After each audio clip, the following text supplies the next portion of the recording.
Hello guys, in this video I am going to show you how to find online leaflets so that you can get notified about sales or special offers on the Lidl application.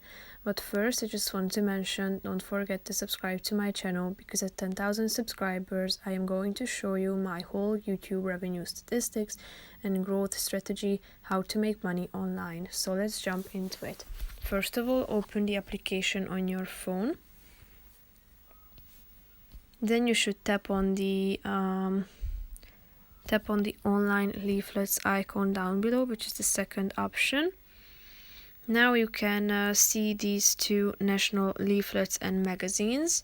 So just type on the relevant one you are interested in and just simply scroll to the right side of the screen in order to read the leaflet. By going back, you can also select your store to discover the leaflets in your region.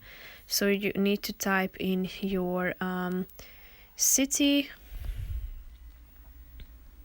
and then you will be able to find the leaflets according to your region.